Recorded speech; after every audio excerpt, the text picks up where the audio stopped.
Sorotan lain, sidang gugatan Citizen Lawsuit ijazah Jokowi digelar di Pengadilan Negeri Surakarta, Jawa Tengah dengan agenda pembuktian. Kuasa hukum Jokowi tengah memikirkan opsi pinjam barang bukti apabila di persidangan diminta menunjukkan ijazah asli Jokowi. Tak seperti biasa, persidangan gugatan Citizen Lawsuit dipenuhi pengunjung.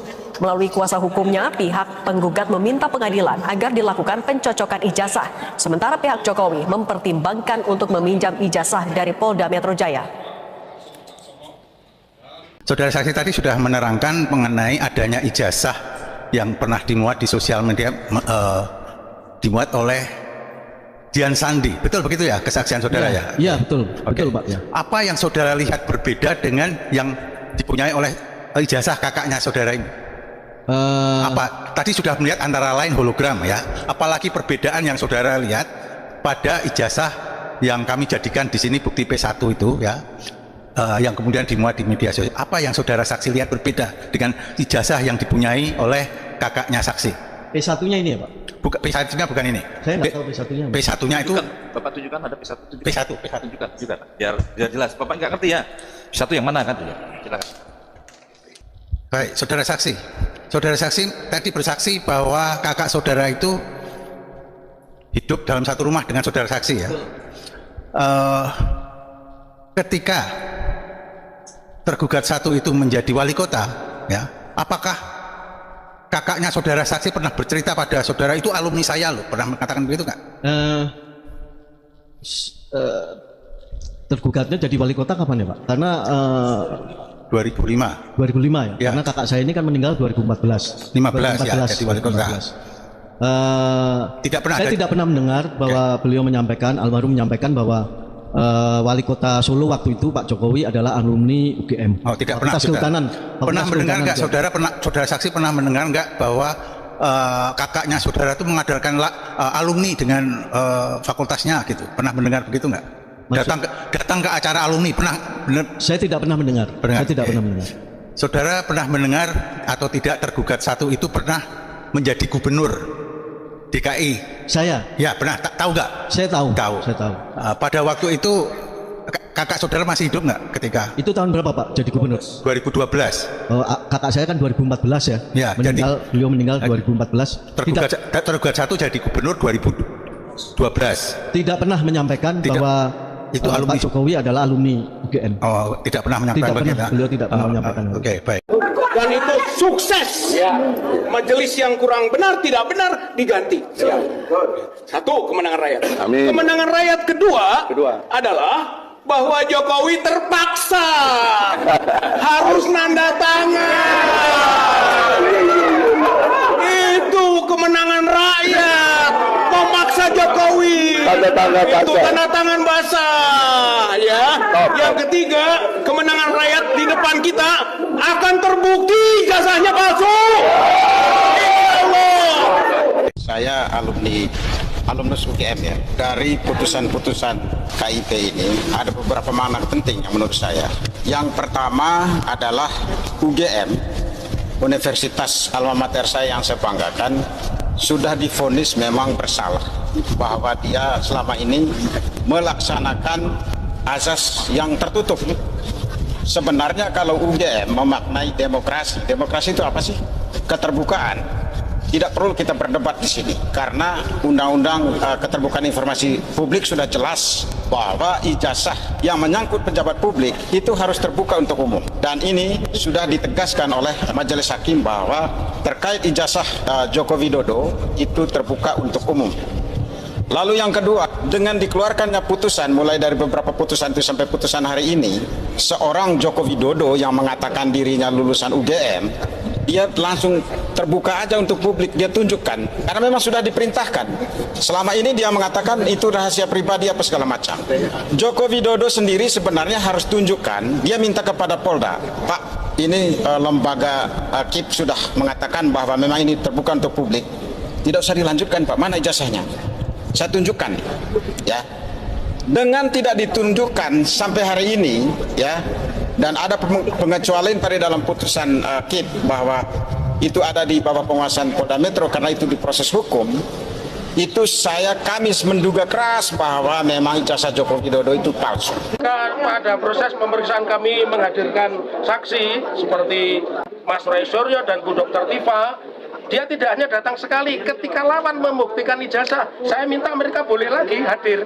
Ini kan tidak pernah terjadi di peradilan kita, maka saya ingin yang seperti itu. Itulah yang saya inginkan, yang namanya cross examination, dan itulah yang diajarkan oleh undang-undang baru kita. Yang punya kewenangan apakah Polda Metro berkenan atau tidak untuk memberikan kesempatan kepada kami selaku kuasa hukum Pak Jokowi untuk bon pinjam terhadap alat bukti yang saat ini dijadikan barang bukti oleh penyidik pejabat Polri. Yang saya maknai dari putusan-putusan KIP ini adalah sebenarnya dengan dikeluarkannya putusan, mulai dari beberapa putusan itu sampai putusan hari ini, seorang Joko Widodo yang mengatakan dirinya lulusan UGM, dia langsung terbuka aja untuk publik, dia tunjukkan, karena memang sudah diperintahkan. Selama ini dia mengatakan itu rahasia pribadi apa segala macam. Joko Widodo sendiri sebenarnya harus tunjukkan, dia minta kepada Polda, Pak, ini lembaga KIP sudah mengatakan bahwa memang ini terbuka untuk publik. Tidak usah dilanjutkan, Pak. Mana ijazahnya? Saya tunjukkan. Ya. Dengan tidak ditunjukkan sampai hari ini, ya, dan ada pengecualian tadi dalam putusan KIP bahwa itu ada di bawah penguasaan Polda Metro karena itu diproses hukum. Itu kami menduga keras bahwa memang ijazah Joko Widodo itu palsu. Ya. Ijazah dia tidak punya ijazah asli. Kami menduga keras. Nah, kalau punya ijazah asli, karena selama ini dia berlindung bahwa itu adalah dokumen pribadi yang tidak boleh diketahui oleh publik. Dengan adanya putusan ini dia langsung keluarkan. Saya tunjukkan ke publik. Ijazah dia, ijazah gaib lah itu. Ijazah itu gaib, nggak ada kira-kira.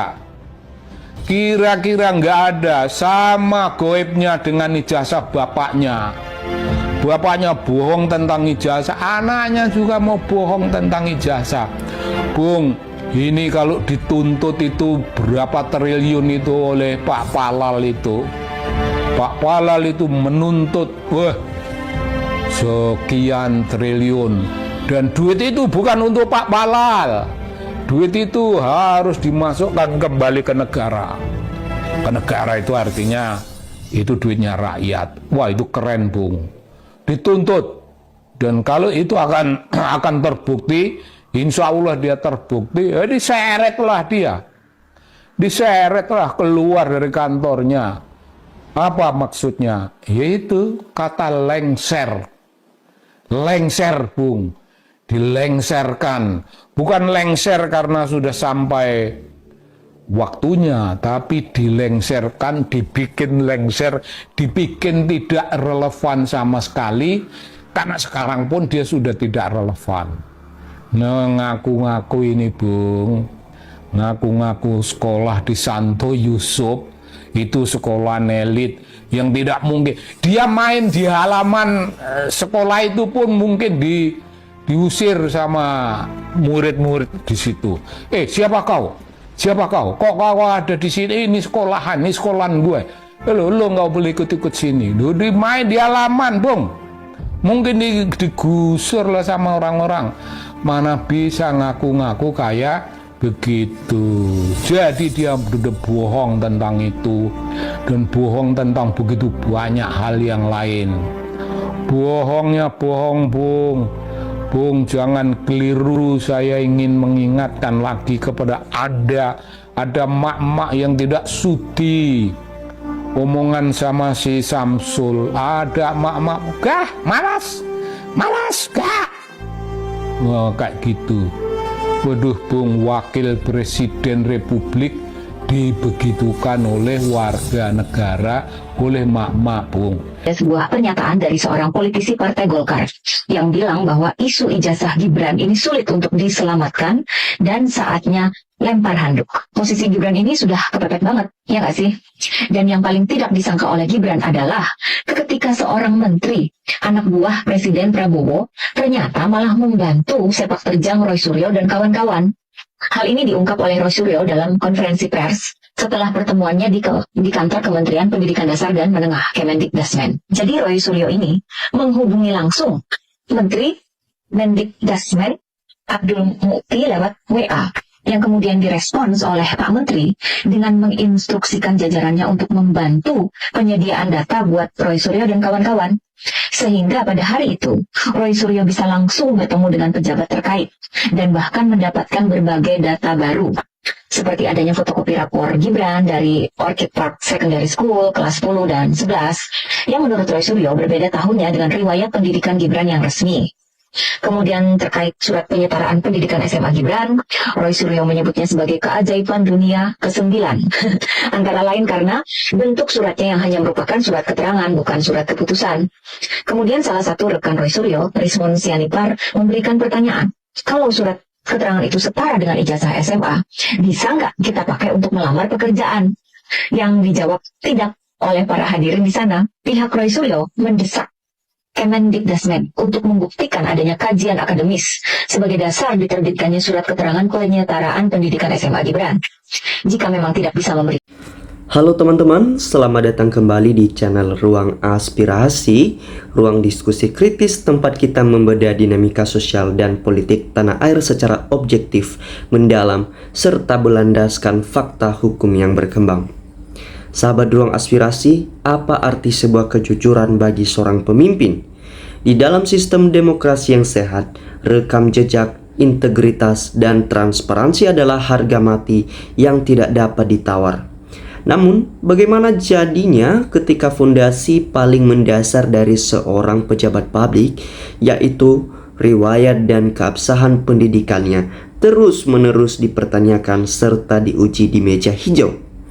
Hari-hari ini, publik kembali disuguhkan drama hukum dan politik yang sangat krusial terkait transparansi dokumen pendidikan para pejabat publik di Indonesia. Sidang gugatan Citizen Lawsuit terkait dugaan keaslian ijazah Presiden Joko Widodo di Pengadilan Negeri Surakarta kini telah memasuki babak pembuktian. Agenda persidangan ini tidak hanya mempertaruhkan reputasi personal, tetapi juga menguji sejauh mana institusi hukum dan alma mater mampu berdiri tegak di atas prinsip keterbukaan informasi. Dalam persidangan, salah satu manuver hukum yang menyita perhatian adalah adanya pertimbangan dari pihak kuasa hukum untuk mengajukan opsi pinjam pakai barang bukti berupa ijazah asli yang diklaim berada di bawah penguasaan penyidik Polda Metro Jaya.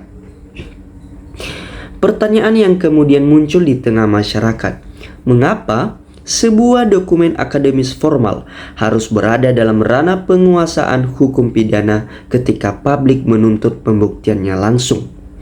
Di sisi lain, Komisi Informasi Publik secara yuridis telah menegaskan bahwa dokumen pendidikan seorang pejabat publik bukanlah wilayah privat yang tabu untuk diakses, melainkan bagian dari informasi publik sebagai bentuk akuntabilitas. Kepuasan publik tentu tidak akan pernah tercapai melalui pertanyaan retorika semata, melainkan melalui kehadiran bukti fisik yang autentik dan tak terbantahkan di hadapan majelis hakim. Sahabat Ruang Aspirasi, polemik ini ternyata memiliki efek domino. Sorotan publik kini juga mengarah tajam kepada Wakil Presiden Gibran Rakabuming Raka mengenai keabsahan rekam jejak pendidikannya. Langkah verifikasi yang dilakukan oleh pakar telematika Roy Suryo bersama timnya melalui koordinasi dengan Kementerian Pendidikan Dasar dan Menengah atau Kemendikdasmen membuahkan beberapa temuan baru yang kini menjadi perdebatan hangat. Beberapa poin utama yang disoroti oleh publik antara lain: 1. Ketidaksesuaian kronologis. Adanya perbedaan tahun ajaran pada salinan dokumen rapor dan Orchid Park Secondary School Singapura jika disandingkan dengan riwayat pendidikan resmi yang dipublikasikan. Kedua yaitu status keabsahan dokumen. Pertanyaan mengenai kekuatan hukum surat keterangan penyetaraan ijazah luar negeri. Apakah dokumen tersebut memenuhi kualifikasi formal akademis yang setara dengan ijazah nasional? Desakan pun mengalir agar pihak kementerian membuka secara transparan kajian akademis yang melandasi terbitnya surat tersebut. Sebab Kejelasan prosedur verifikasi sangat penting guna menjaga kepastian hukum dan stabilitas kepemimpinan nasional. Teman-teman, jika kita tarik benang merahnya, persoalan ini telah jauh melampaui sekedar urusan selembar kertas. Ini adalah tentang moralitas politik, etika publik, dan kepatuhan terhadap asas hukum di Republik Indonesia ini. Ketika seorang pemimpin memegang tampuk kekuasaan, ia sedang melakukan transaksi kepercayaan dengan jutaan rakyatnya. Instrumen paling dasar dari kepercayaan tersebut adalah kejujuran atas rekam jejak masa lalunya. Ketika keraguan menyelimuti benak masyarakat, maka satu-satunya penawar yang sah adalah transparansi mutlak tanpa ada hal yang ditutup-tutupi. Dan teman-teman, bagaimana pandangan Anda mengenai ujian keterbukaan informasi publik ini? Silakan tuliskan analisis pandangan dan aspirasi cerdas Anda di dalam kolom komentar di bawah. Mari kita berdiskusi secara sehat, argumentatif, dan tetap mengedepankan kesantunan. Jangan lupa untuk menekan tombol like, share video ini agar semakin banyak masyarakat yang mendapat edukasi hukum dan politik. Serta pastikan Anda telah subscribe dan menyalakan lonceng notifikasinya di channel Ruang Aspirasi. Dan saya sekarang akan membacakan komentar-komentar yang tidak kalah menarik dari video cuplikan ini. Check it out. Ini Munisa doang, Allahu Akbar, Allah bersama orang-orang benar. Masuda Irawanto, malu-malu negara sebesar Indo, penyelesaian hanya ijazah saja seruet ini. Ini Siti Rofia, di negara manapun kalau kebohongan disertai nyolong duit rakyat sudah dihukum mati. Saras, alhamdulillah Allah Bapa bersama orang baik. Ini Anggariani Nggari. Jangan lupa seret juga Ibu Rektor UGM, ayo diadili. Ini Din, ya Allah tunjukkan kebenaran yang berbohong kasih dan azab. Ini Paudinudin, kalau tidak punya ijazah asli Jokowi dan pengacaranya jangan bohong, harus jujur. Ini orang bawah, dengan kejadian ini hendaknya bisa dijadikan untuk perbaikan syarat pencalonan pejabat. Ini Ridwan Rachel, kejujuran adalah modal utama untuk keselamatan dunia akhirat. Ini Arwah Yuningsi, alhamdulillah akhirnya kebenaran terungkap. Allah bersama orang yang benar. Ini Yus Darussalam, jadi wali kota, gubernur, presiden tidak sah, kebijakan gajinya tidak sah.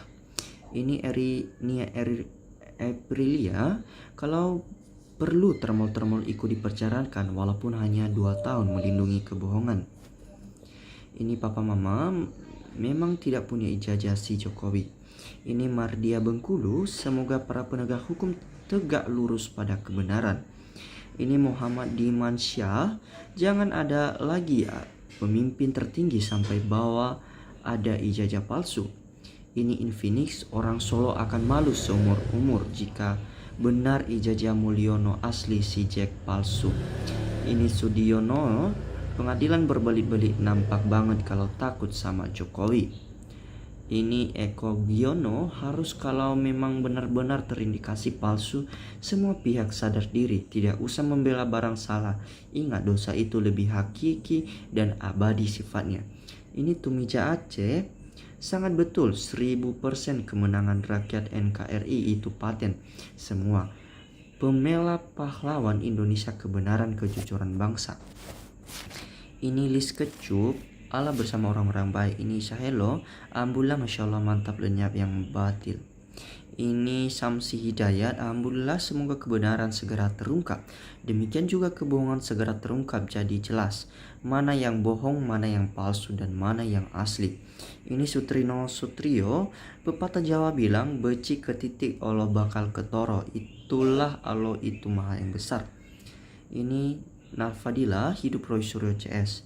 Ini Alto, kepolisian sebagai aparat hukum, apa jadi keparat hukum di kasus ijazah Jokowi? Kalau barang bukti ada di kepolisian, kenapa tidak diserahkan di pengadilan? Pejabat dan aparat pada koplak, lihat rakyat gaduh dan terpecah belah. Ya ini Rohman Ngangus, kebohongan pada saat ini pasti akan terbongkar. Yang salah Sele, yang jujur bakal makmur, Fan yang tidak jujur pada saatnya bakal hancur.